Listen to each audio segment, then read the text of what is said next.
Okay. तो अब हम लोग देखेंगे कि मान लो हमारे पास दो कर्व्स है। ठीक है, तो मान लो कि एक ये कर्व है C1 और ये दूसरा कर्व है C2।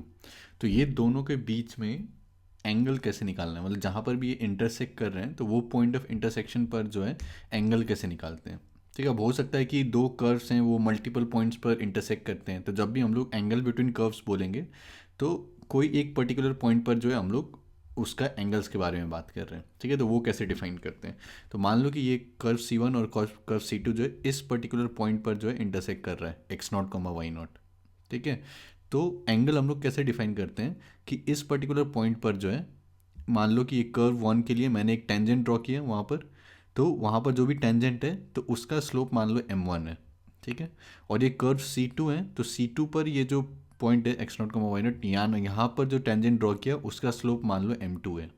ठीक है, तो ये दोनों टेंजेंट्स के बीच में जो भी एंगल होगा उसी को जो है हम लोग एंगल बिटवीन दी कर्व कह सकते हैं। ठीक है, the angle between two intersecting curves is defined as the acute angle between their tangents. ठीक है, जो भी उनके टेंजेंट्स के बीच का एक्यूट एंगल है उसको जो है हम लोग angle between these two curves बोल सकते हैं।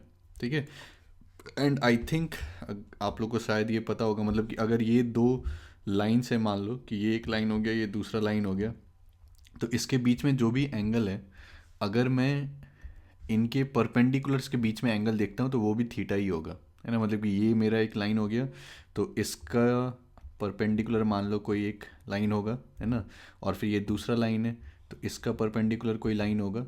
ठीक है, तो ये दोनों के बीच में भी एंगल जो है वो थीटा होगा। तो चाहे ये दोनों के बीच में एंगल निकालो या फिर इनके परपेंडिकुलर्स के बीच में एंगल निकालो, बात वही है। ठीक है, तो यहाँ पर कहना क्या चाह रहे हैं कि या तो टेंजेंट्स के बीच में एंगल निकालो या फिर उस पॉइंट पर जो नॉर्मल्स होंगे उनके बीच में भी अगर एंगल निकालोगे तो वो भी सेम रहेगा। ठीक है, लेकिन जनरली हम लोग बस जो वहाँ पर टेंजेंट रहेगा उसके बीच में जो है एंगल निकालेंगे। ठीक है, तो दो लाइंस के बीच में एंगल कैसे निकालते हैं, अगर एक लाइन का स्लोप m1 है दूसरी लाइन का स्लोप m2 है, तो स्ट्रेट लाइन में आप लोगों ने पढ़ा होगा कि जो एक्यूट एंगल हम निकालते हैं tan theta is equal to mod of m1 minus m2 by 1 plus m1 m2। ठीक है, काफ़ी सिंपल है। और अगर ये दोनों परपेंडिकुलर रहेगा एक दूसरे का, ठीक है, तो क्या हो जाएगा m1 इंटू m2 -1 हो जाएगा, है ना, tan ऑफ 90 डिग्री अनडिफाइंड, तो m1 इंटू m2 -1 हो जाएगा। तो उस तो अगर वो कंडीशन सेटिस्फाई हो रहा है तब हम लोग बोलेंगे ये दोनों कर्व जो है वो ऑर्थोगोनली इंटरसेक्ट कर रहा है उस पर्टिकुलर पॉइंट पर। If angle of intersection is 90 degree then the curves are set to intersect orthogonally at that point, in this case m1 into m2 is equal to -1।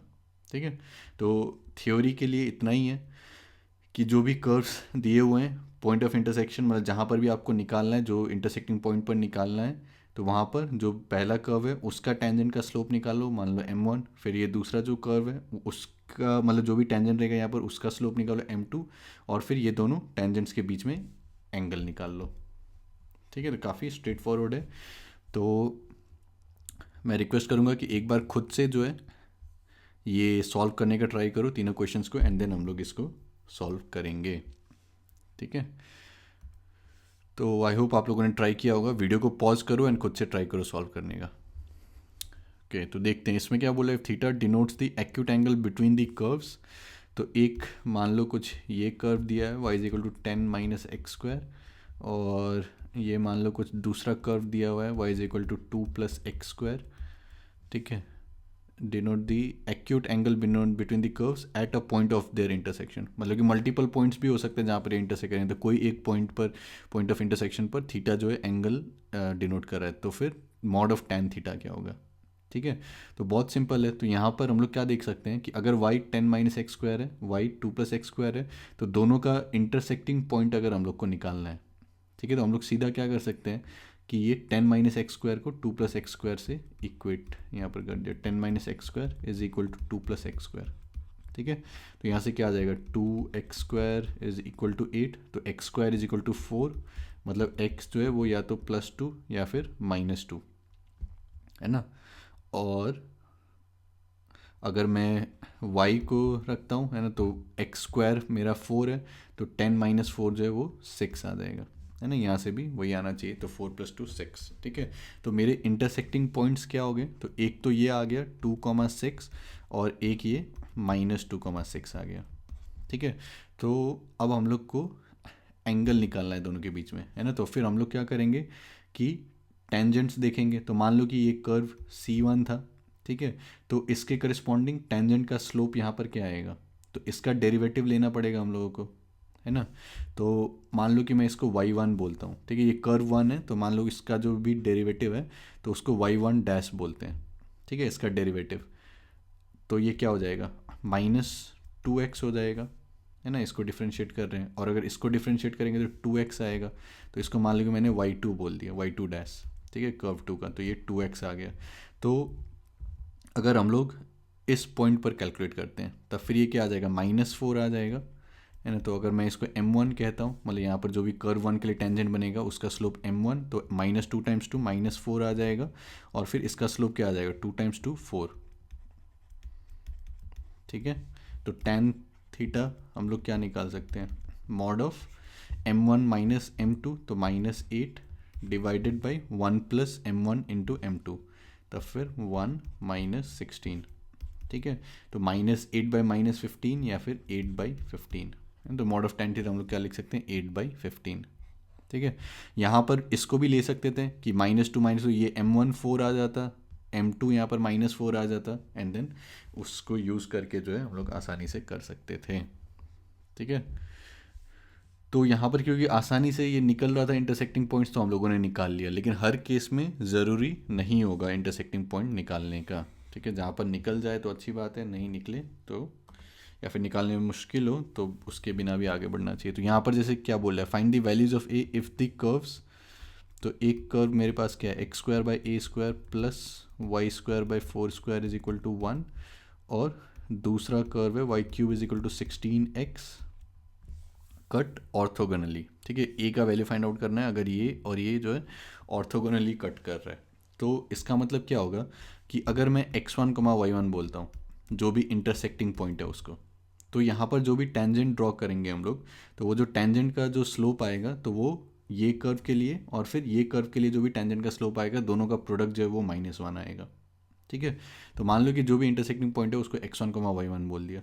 तो अगर मेरे को यहाँ से डेरिवेटिव निकालना है, ठीक है, तो हम लोग क्या कर देंगे, दोनों साइड को डिफ्रेंशिएट कर दो, तो क्या आ जाएगा, 2x/a², है ना, मतलब x के रिस्पेक्ट में डिफ्रेंशिएट कर रहे हैं, और फिर यहाँ पर क्या आ जाएगा, 2y फिर y' डिवाइडेड बाई 4, ठीक है, दिस इज इक्वल टू 0। तो और इसको y' को जो है हम लोग को इवेलुएट करना है x1, y1 पर, तो मैंने x के जगह पर x1 डाल दिया, y के जगह पर y1 डाल दिया, ठीक है। तो हम लोग क्या कर सकते हैं यहाँ पर, y1 y'/2, this is equal to -2x1/a², तो यहाँ से y' क्या आ जाएगा, -4x1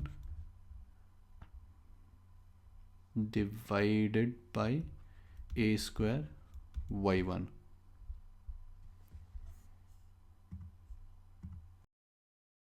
ठीक है। तो इसको ये जो भी कर्व 1 अगर है, तो यहाँ पर जो भी इंटरसेक्टिंग पॉइंट है, मान लो कि वहाँ पर मैंने टेंजेंट ड्रॉ किया, तो उसका स्लोप में अगर m1 बोलता हूँ, तो दैट इज़ -4x1/a² y1, ठीक है। सिमिलरली अब इसके लिए मेरे को निकालना है, तो डिफ्रेंशिएट करेंगे दोनों साइड, तो क्या आ जाएगा, 3y² × y', this is equal to 16, ठीक है। तो फिर से मैं इस पॉइंट पर मेरे को चाहिए, तो मैंने y की जगह पर y1 डाल दिया, तो y' मेरा क्या आ जाएगा, 16/3y1², है ना। तो ये क्या हो जाएगा, ये m2 हो जाएगा मेरा, ठीक है। तो इसमें क्या बोल रहा है, m1 × m2 should be equal to -1, तो m1 × m2 should be equal to -1। तो यहाँ से क्या आ गया, -4x1/a² y1, और फिर यहाँ से आ गया 16/3y1², this is equal to -1, ठीक है। तो हम लोग यहाँ से क्या बोल सकते हैं कि ये माइनस और ये माइनस कैंसिल, तो 64x1 is equal to 3 × a² और फिर y1³ है ना। तो ये x1 y1 क्या है, दोनों कर्व्स के ऊपर लाई कर रहा है, इंटरसेक्टिंग पॉइंट हम लोग बोल रहे हैं, तो ये सेटिस्फाई करना चाहिए। तो y1 क्यूब यहाँ पर आ रहा है, तो y1 क्यूब क्या होना चाहिए, 16 टाइम्स x1 होना चाहिए, है ना। तो y1 क्यूब की जगह पर हम लोग 16 x1 डाल सकते हैं, तो ये क्या आ जाएगा 3a² इंटू 16 x1, है ना। तो यहाँ से x1 कैंसिल, 16 4 64 आ जाएगा। तो a² जो है 4/3 हो जाएगा, a² 4/3। तो अगर मैं स्क्वायर रूट लेता हूँ तो mod a is equal to 2/√3, या फिर a इज इक्वल टू ±2/√3। ठीक है, तो यहाँ से आ जाना चाहिए। ओके, तो ये क्वेश्चन में जो है हम लोगों ने डायरेक्टली जो है पूरा इंटरसेक्टिंग पॉइंट हम लोगों ने नहीं निकाला, हम लोगों ने बस x1 y1 एज्यूम किया एंड देन उसके हिसाब से हम लोगों ने सॉल्व कर दिया।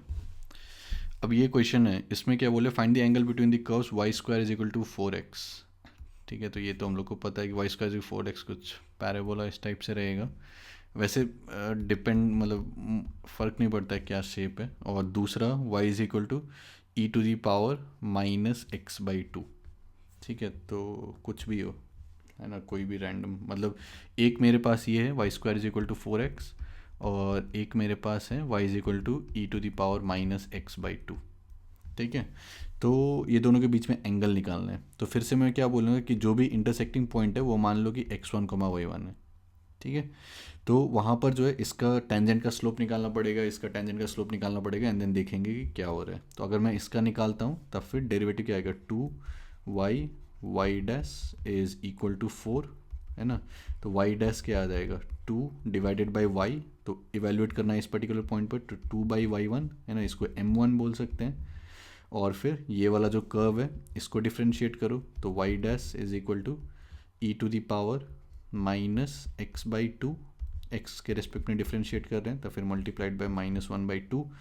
और फिर हम लोग को इस पॉइंट पर चाहिए, तब फिर ये y' क्या हो जाएगा, -e⁻⁻x1/2 डिवाइडेड बाई 2, है ना, ये हम लोग का m2 हो जाएगा। तो यहाँ पर हम लोग क्या बोल सकते हैं कि ये पॉइंट इंटरसेक्टिंग पॉइंट है, तो दोनों कर्व्स के ऊपर लाई करना चाहिए। तो y1 क्या होना चाहिए, e⁻⁻x1/2, है ना। तो e⁻⁻x1/2 के जगह पर जो है हम लोग y1 लिख सकते हैं। तो m2 को हम लोग क्या लिख सकते हैं, -y1/2। तो ये m1 आ गया, ये m2 आ गया। तो यहाँ पर हम लोग देख सकते हैं कि अगर m1 इंटू m2 करते हैं तो क्या आ जाएगा, 2/y1 इंटू -y1/2। तो इसमें ये और ये कैंसिल, तो ये -1 आ जाएगा। तो m1 इंटू m2 -1 मतलब कि एंगल क्या हो गया, 90 डिग्री। ठीक है, तो दोनों के बीच में एंगल क्या हो जाएगा, 90 डिग्री। ठीक है, तो काफ़ी स्ट्रेट फॉरवर्ड एंड आसान है।